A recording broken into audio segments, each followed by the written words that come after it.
Good morning students. आज हम लोग बात करने वाले हैं एक नए चैप्टर की, chapter 6 that his lines and angles, जो कि ज्योमेट्री में आपका पहला चैप्टर होगा। तो आइए हम लोग इसको देखते हैं।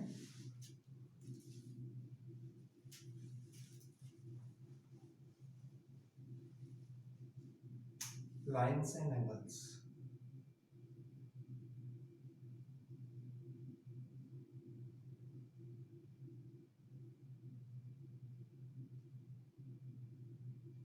तो इस चैप्टर में सबसे पहले हमको कुछ डेफिनेशंस जाननी पड़ेंगी।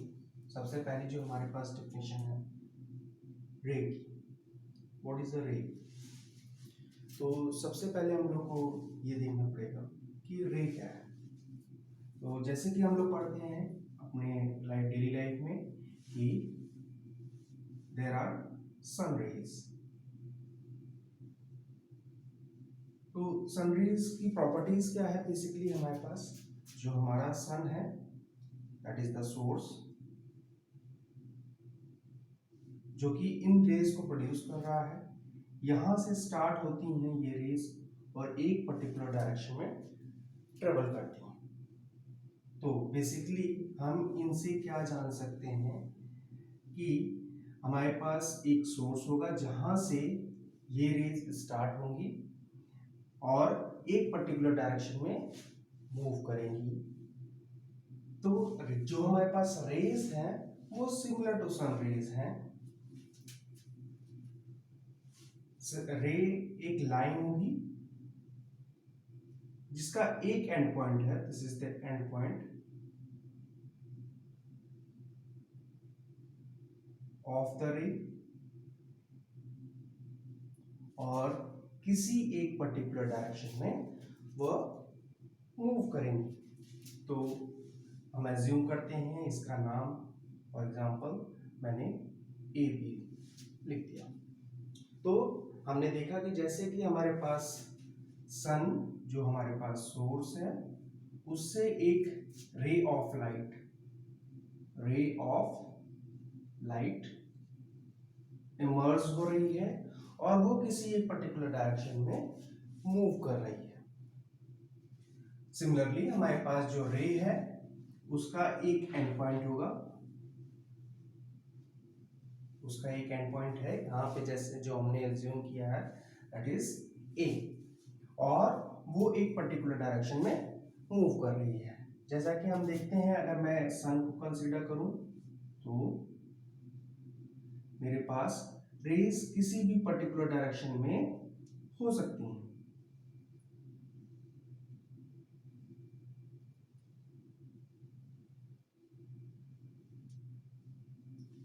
सभी जो रेज हमारे पास होंगी उनका एक जो पॉइंट होगा वो सन से रिलेटेड होगा और किसी ना किसी पर्टिकुलर डायरेक्शन में वो मूव आउट कर रहे हैं। तो सिमिलरली हमारे पास डायरेक्शन ऑफ रे जो है वो किसी भी डायरेक्शन में हो सकती है, बट जो हमको सबसे इंपॉर्टेंट पॉइंट याद रखना है कि उसका एक एंड पॉइंट होना चाहिए और वो किसी पर्टिकुलर डायरेक्शन में मूव कर रही है, तो that is called as a ray. इसी में एक एक्सटेंशन है। अगर अच्छा, पहले हम लोग ये देख लेते हैं कि अगर मुझे रे डिनोट करना है तो टू डिनोट अ रे,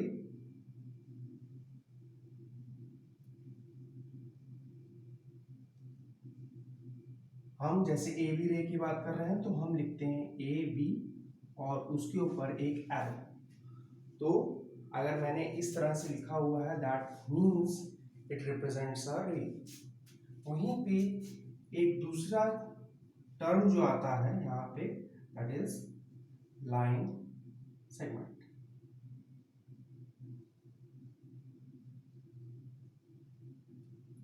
अब लाइन सेगमेंट क्या है? रे की तो हमने बात कर ली। तो line segment it is a part of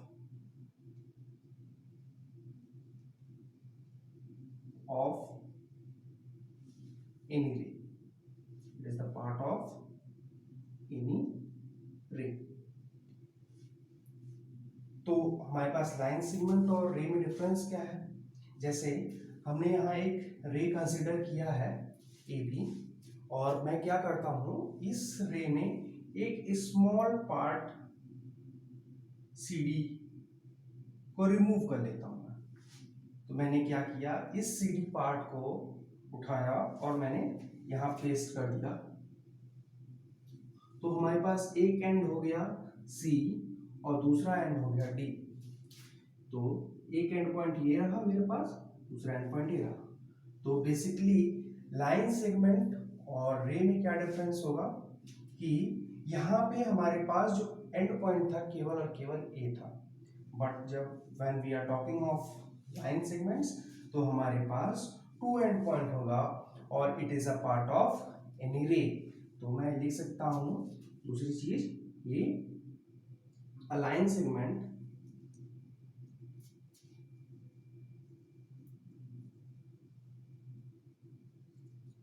has two endpoints.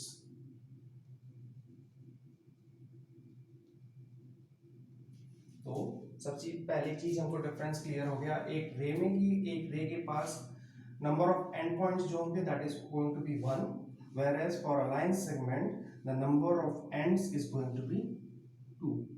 यहाँ पे हमारे पास 2 एंड पॉइंट होगा और यहाँ पे बेसिकली हमारे पास 1 एंड पॉइंट होगा। ठीक है, जैसे हमने नोट किया है एक रे को by putting it's name and putting an arrow over its head. तो हमारे पास ए बी था और उसके ऊपर एक एरो हमने लगा दिया, तो हमने डिनोट किया रे को। तो उसी तरह अगर मैं इस सी डी को रिप्रेजेंट करना चाह रहा हूं तो मैं क्या कर सकता हूं,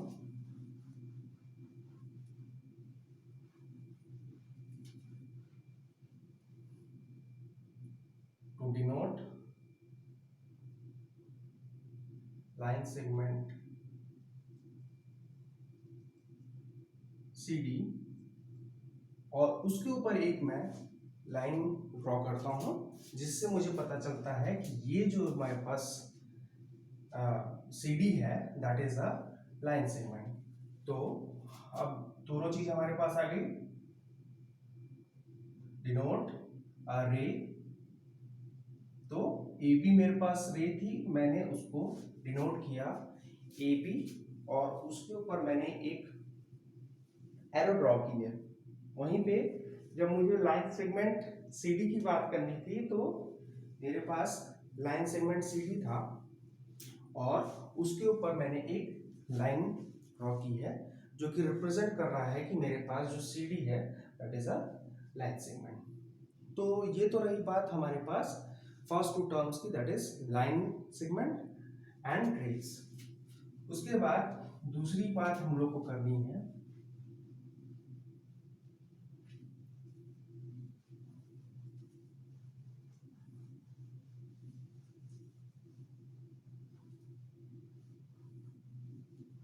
जो बात करनी है दैट इज कोलिनियर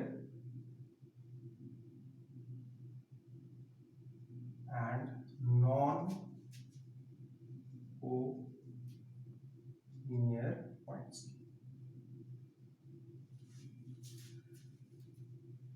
तो यहां से हमको क्या पता चल रहा है, कोलिनियर फर्स्ट हम लोग बात करेंगे कोलिनियर पॉइंट्स की। तो collinear points are 3 or more points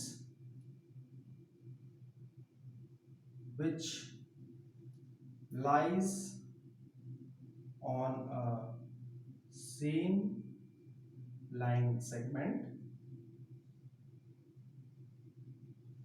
or a ray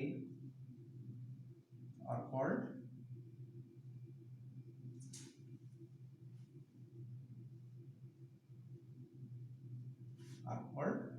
collinear points.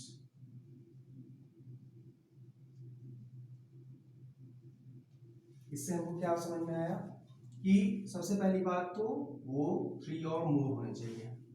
अगर डिफरेंट मेरे पास पॉइंट्स हैं किसी भी पर्टिकुलर लाइन पे, फॉर एग्जांपल हमने एक कंसीडर किया था ए बी रे, अभी इसमें एक एंड पॉइंट था मेरा ए, दूसरा एंड पॉइंट जो था दैट इज बी।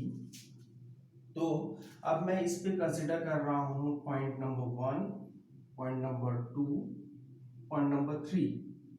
तो मैं बोल सकता हूं कि पॉइंट 1, 2, 3 जो है वो मेरे पास कोलिनियर है, बट वहीं पे एक पॉइंट कंसिडर किया मैंने 4। तो मैं लिख सकता हूं कोलिनियर सेट्स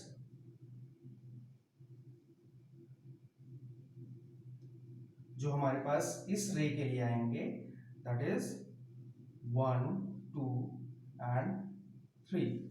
बट जब मैं नॉन कोलिनियर सेट्स की बात करूंगा,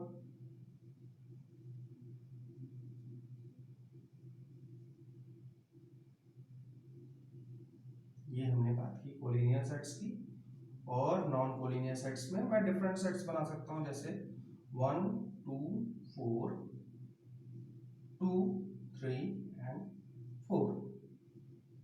तो यहाँ पे मैंने 3 सेट ऑफ पॉइंट्स लिए हैं। पहला कंसिडर किया 1, 2 एंड 4। 4 हम लोग देख सकते हैं कि हमारे जो रे है ए बी उस पर लाइन नहीं कर रहा है। वहीं पे अगर मैं बात करूं 2 और 3 की और 4 की, तब भी हमारे पास एक पॉइंट जो 4 है that is not lying on the ray A B.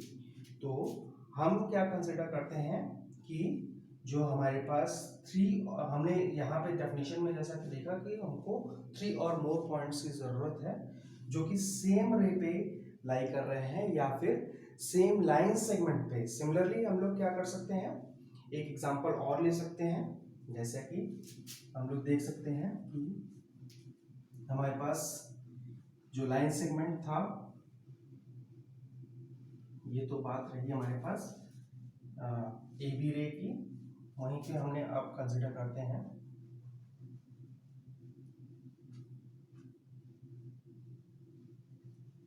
Line segment. एक मेरे पास है, मान लीजिए C is the end point and D is the point end point. तो यहाँ पे मैं अगेन कंसिडर कर सकता हूँ E F G and H. हमारे पास अगेन मेरे पास 4 पॉइंट हैं। तो अब हम कोलिनियर सेट्स की बात करें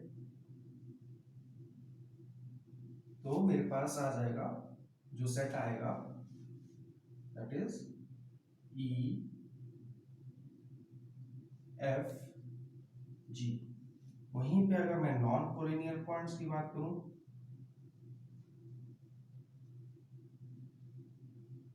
नॉन कोलिनियर सेट्स की मैं अगर बात कर रहा हूं तो मेरे पास आएगा ई एफ एच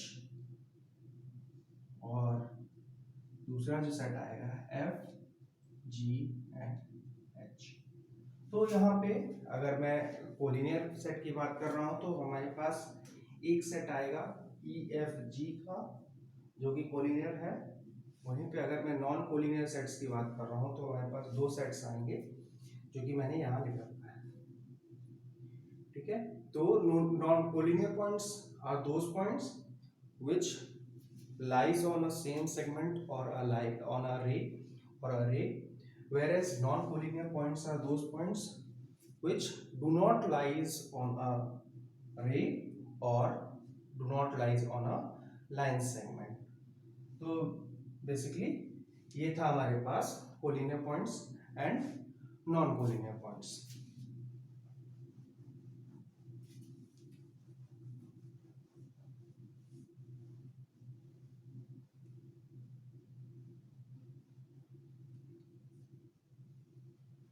नेक्स्ट जो बात करनी है, हमको बात करनी है एंगल्स की।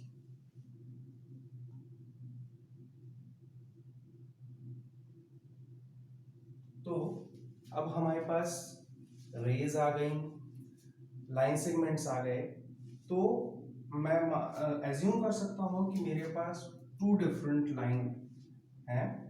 हमारे पास मान लीजिए एक रे है ए बी और दूसरी रे है ई एंड एफ। तो हमारे पास 2 रे है, ए बी रे है और हमारे पास ई एफ रे है। तो अगर मैं इस ए बी रे को थोड़ा सा पीछे एक्सटेंड करूं तो होगा क्या कि this A B ray is going to intersect with E F ray. तो ये एक सर्टेन पॉइंट पे मीट कर रहा है, या ऐसा एज्यूम करिए जो मेरा ए पॉइंट ही है वो लाई कर रहा है इस पे, और they are meeting at A point. जो हमारी ए बी रे है वो मीट कर रही है ई एफ रे को एट ए पॉइंट। तो there is a certain angle which is between AB ray and EF ray। तो इस पोर्शन को, इस जो हमारे पास AB रे और EF रे के बीच में जो एंगल हो रहा है, इसको अब हम लोग को डिफाइन करना है कि वो कितने एंगल पे मीट अप कर रहे हैं। तो मेरे पास जो एंगल्स आते हैं वो हमारे पास जो टू डिफरेंट रेज हैं, जैसे कि अभी हमने देखा EF रे एंड AB रे, वो किस एंगल पे मीट अप कर रहे हैं, कितने एंगल पे मीट अप कर रहे हैं, इसके बेसिस पे मैं डिफाइन कर सकता हूं डिफरेंट टाइप ऑफ एंगल्स। सबसे पहले डिफाइन करते हैं एक्यूट एंगल। तो एक्यूट एंगल में मेरे पास अगर एक रे है AB और दूसरी रे है C, तो मेरे पास टू रेज हैं, AB रे है और AC रे है।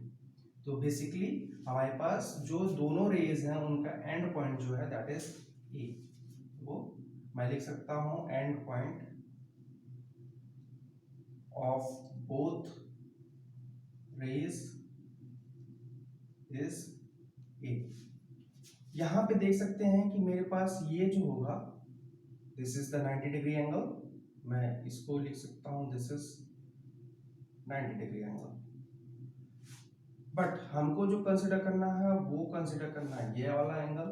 तो मेरे पास this angle is less than 90 degree. तो मैं बोल सकता हूँ एंगल रिप्रेजेंट करने के लिए हम लोग इस तरह से एक एंगल शेप में बनाते हैं और उसके बाद हम लोग इसका नेमिंग करते हैं। जैसे मैं इस एंगल को लिख सकता हूँ CAB, या फिर इसी एंगल को मैं एक तरह से और लिख सकता हूँ एंगल, मैं इधर से ना मूव करके मैं इधर से मूव कर रहा हूं, तो that will be written as BAC। दोनों ही सेम एंगल है क्योंकि जो हमारे पास सेंटर पॉइंट है दैट रिप्रेजेंट्स द एंगल। तो अब this angle is less than 90 degree. तो जब हमारे पास कोई भी एंगल, पर्टिकुलर एंगल वो होगा लेस देन 90 डिग्री, तो हम उसको बोलेंगे एक्यूट एंगल। ठीक है। तो नेक्स्ट हम लोग देखते हैं राइट एंगल। तो एक्यूट एंगल हमारा क्लियर हो गया, नेक्स्ट हम लोग राइट एंगल देखेंगे।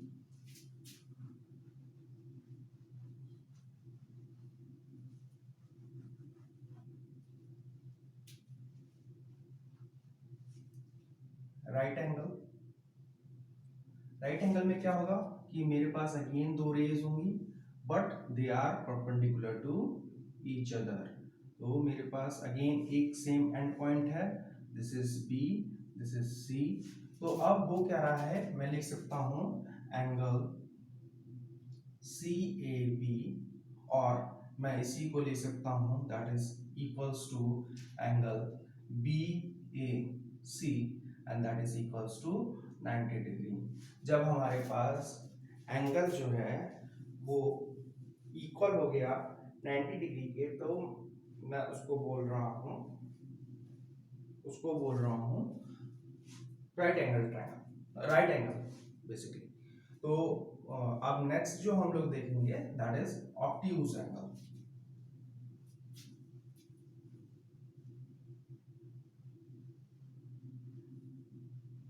तो नेक्स्ट ऑब्ट्यूज एंगल की बात करते लेते हैं हम लोग। तो ऑब्ट्यूज एंगल में मेरे पास अगेन एक रे होगी AB और मेरे पास एक रे है AC। तो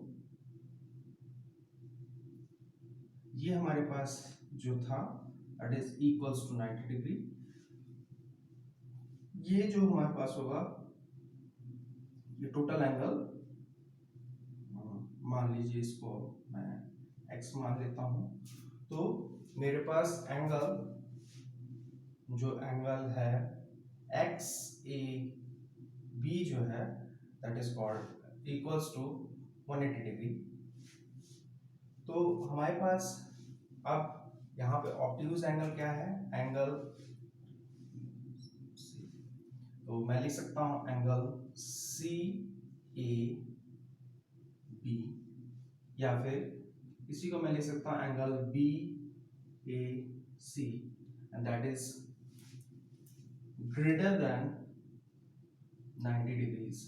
तो मैं इसको बोल रहा हूं obtuse angle.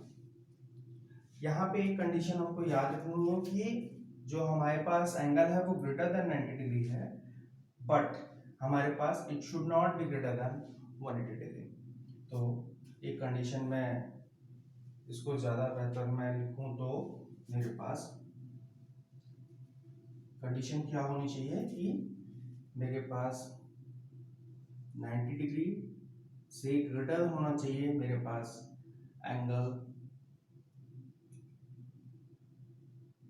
C A B, but it should be less than 180 degrees. तो अब हम उसको बोलेंगे ऑब्ट्यूज एंगल। वो 180 डिग्री से लेस होना चाहिए, but it should B greater than 90 degrees. ठीक है, तो ये रहा हमारा ऑब्ट्यूज एंगल। नेक्स्ट है, हम लोग बात करते हैं रिफ्लेक्स एंगल या स्ट्रेट एंगल की। दो एंगल और हम लोग को बात करने हैं। सबसे पहले बात कर लेते हैं स्ट्रेट एंगल की।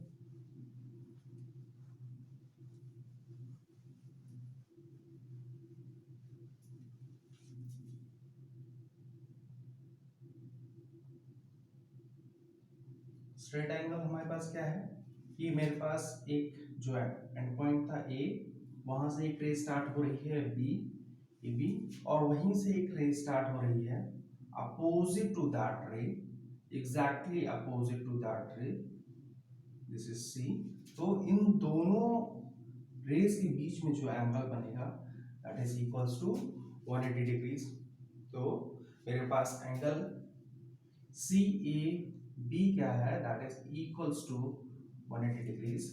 तो अगर मेरे पास जो एंगल हो रहा है दोनों रेज के बीच में that is equals to 180 degrees, तो मैं उस एंगल को बोल रहा हूं स्ट्रेट एंगल। नेक्स्ट हम लोग जो बात करने वाले हैं वो बात करने वाले हैं रिफ्लेक्स एंगल की।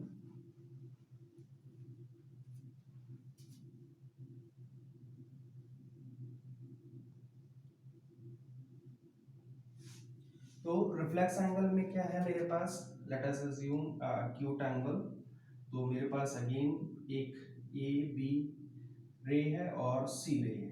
तो यहाँ पे मेरे पास एंगल जो सी ए बी है दैट इज एक्यूट एंगल।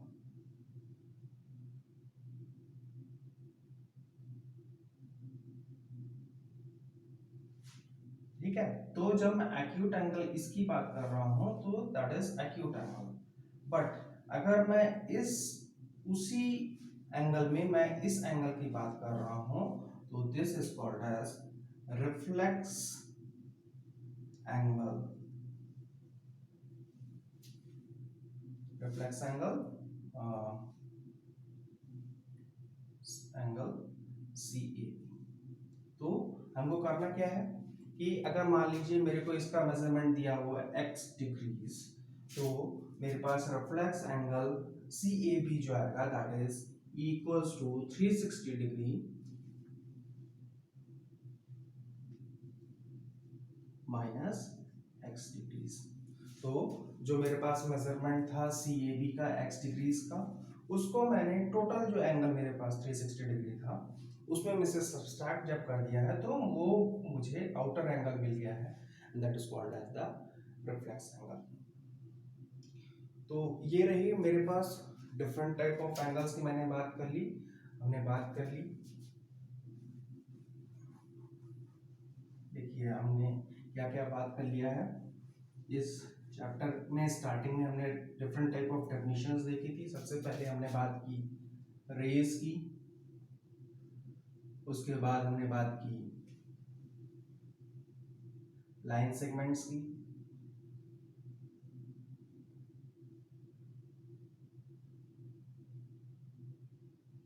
उसके बाद हमने बात की एंगल्स की। एंगल्स में भी हमने डिफरेंट टाइप ऑफ एंगल्स देखे। एक्यूट एंगल देख लिया, ऑब्ट्यूज देख लिया,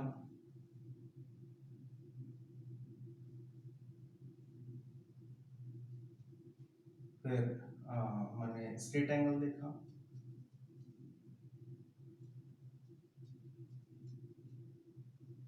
रिफ्लेक्स एंगल देख लिया,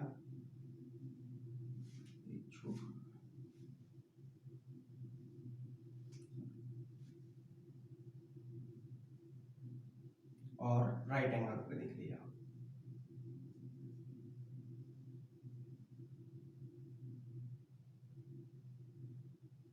अब जो हम लोग बात करने वाले हैं वो,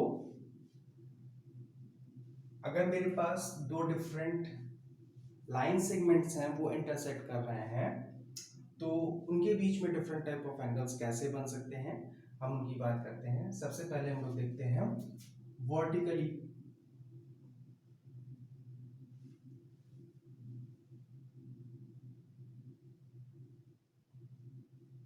अपोजिट एंगल।